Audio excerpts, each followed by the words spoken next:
اکثر لوگوں سے جب ملاقات ہوتی ہے تو وہ اپنی کسی نہ کسی پریشانی کا اظہار کرتے رہتے ہیں۔ انسان جب پریشان ہوتا ہے تو شیطان اپنا کام کر دکھاتا ہے اور انسان کو اللہ سے اور بندوں سے مزید بدگمان کرتا ہے، مایوس کرتا ہے۔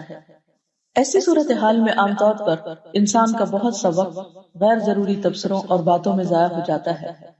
ایسے موقع پر کیا کرنا چاہیے؟ نبی صلی اللہ علیہ وسلم کا طرز عمل کیا تھا؟ آپ صلی اللہ علیہ وسلم پر جب بھی کوئی تکلیف اور پریشانی آتی، آپ فوراً اللہ سبحانہ تعالیٰ کی طرف رجوع کرتے۔ ویسے بھی اگر غور کیا جائے تو نوافل کی کثرت انسان کو اللہ کی محبت کے قریب کر دیتی ہے۔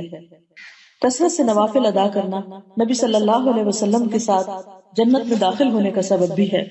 یعنی نہ صرف یہ کہ دنیا کی تکلیفیں بلکہ آخرت کے درجات کی بلندی بھی نمازوں کے ساتھ ہے۔ نوافل فرائض کو مکمل کرتے ہیں۔ ویسے بھی نفل نماز درجات کی بلندی کا ذریعہ ہے جس سے انسان کے گناہ مٹا دیے جاتے ہیں۔ نبی صلی اللہ علیہ وسلم نے فرمایا، زیادہ سے زیادہ سجدے کیا کرو، کیونکہ تم اللہ تعالیٰ کی رضا کے لیے ایک سجدہ کرو گے تو وہ اس کے بدلے تمہارا ایک درجہ بلند کر دے گا اور تمہارا ایک گناہ مٹا دے گا۔ آج کے بعد ہم اپنی یہ عادت بنا لیں کہ اگر ہمیں کسی بھی قسم کی کوئی تکلیف، کوئی پریشانی، کوئی دکھ، کچھ بھی لاحق ہو تو لوگوں سے رجوع کرنے کی بجائے اپنے رب کی طرف رجوع کریں اور خشوع و خضوع کے ساتھ نوافل ادا کریں۔ انشاءاللہ حقیقی معنوں میں اطمینان نصیب ہوگا۔ اللہ تعالی ہم سب کو عمل کی توفیق عطا فرمائے۔ پھر اسی طرح اللہ سبحانہ وتعالیٰ کی صفات الحی القیوم کا ذکر ہے، یہ بھی بہت زبردست صفات ہیں، اور ان میں اللہ سبحانہ وتعالیٰ کا اسم اعظم ہے جس کو پڑھنے سے دعائیں قبول ہوتی ہیں۔ اسی لیے ہم دیکھتے ہیں کہ بدر کے موقع پر جب حالات بہت تنگ تھے تو نبی صلی اللہ علیہ وسلم نے کن اسماء کو پکار کر دعا کی تھی؟ یا حی یا قیوم برحمتک استغیث۔ حضرت انس کہتے ہیں میں نبی صلی اللہ علیہ وسلم کے ساتھ تھا کہ ایک آدمی نے دعا کی اور کہا، یا بدیع السماوات یا حی یا قیوم انی اسألک، اے آسمان کو عدم سے وجود میں لانے والے، اے زندہ، اے قائم رہنے والے، میں تجھ سے سوال کرتا ہوں، یعنی میں تجھ سے مانگتا ہوں اپنی ضرورت کی چیز۔ تو آپ نے فرمایا، کیا تمہیں معلوم ہے کہ اس نے کس چیز کے ساتھ دعا کی؟ قسم اس کی جس کے ہاتھ میں میری جان ہے، اس نے اللہ کو اس نام کے ساتھ پکارا ہے کہ جب اس نام کے ساتھ اللہ کو پکارا جاتا ہے تو وہ دعا قبول کرتا ہے۔ تو آپ چاہتے ہیں کہ آپ کی دعائیں قبول ہوں تو یہ تینوں نام اپنے ریمائنڈرز میں لکھ لیجئے۔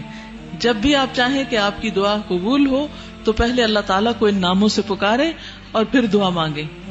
قیامت کے دن جب لوگ جنت میں چلے جائیں گے تو جمعے کے دن اللہ تعالیٰ اعلیٰ علیین سے اپنی کرسی پر نزول فرمائیں گے، پھر اللہ تعالیٰ کرسی کو نور کے ممبروں سے گھیر دیں گے، یعنی کرسی کے ارد گرد کیا ہوں گے؟ نور کے ممبر۔ نبی آئیں گے یہاں تک کہ اس پر بیٹھ جائیں گے نور کے ممبروں پر، پھر اللہ تعالیٰ ممبروں کو کرسیوں سے گھیریں گے، صدیق اور شہداء آئیں گے یہاں تک کہ وہ ان پر بیٹھ جائیں گے، پھر اللہ تعالیٰ اپنی کرسی پر چڑھیں گے، اس کے ساتھ شہداء اور صدیق بھی چڑھیں گے۔ یعنی اللہ سبحانہ وتعالیٰ قیامت کے دن اپنے بندوں سے جس طرح ملاقات کریں گے اس کا ذکر یہاں کیا گیا ہے۔ صحیح الترغیب والترہیب کی حدیث ہے، وَهُوَ الْعَلِيُّ الْعَظِيمُ، اور وہ بلند ہے، بہت عظیم ہے، اور حقیقت یہ ہے کہ اللہ سے بڑی کوئی بھی چیز نہیں۔ اس لیے ہمیں اللہ تعالیٰ کے ناموں کے ساتھ دعا مانگتے ہوئے خصوصاً تسبیح کرنی چاہیے۔ فَسَبِّحْ بِاسْمِ رَبِّكَ الْعَظِيمِ، قسم اس کی جس کے ہاتھ میں میری جان ہے، اس نے اللہ کو اس نام کے ساتھ پکارا ہے کہ جب اس نام کے ساتھ اللہ کو پکارا جاتا ہے تو وہ دعا قبول کرتا ہے۔ تو آپ چاہتے ہیں کہ آپ کی دعائیں قبول ہوں تو یہ تینوں نام اپنے ریمائنڈرز میں لکھ لیجئے۔ جب بھی آپ چاہیں کہ آپ کی دعا قبول ہو تو پہلے اللہ تعالیٰ کو ان ناموں سے پکاریں اور پھر دعا مانگیں۔ یا حی یا قیوم برحمتک استغیث، یا حی یا قیوم برحمتک استغیث، یا حی یا قیوم برحمتک استغیث، یا حی یا قیوم برحمتک استغیث۔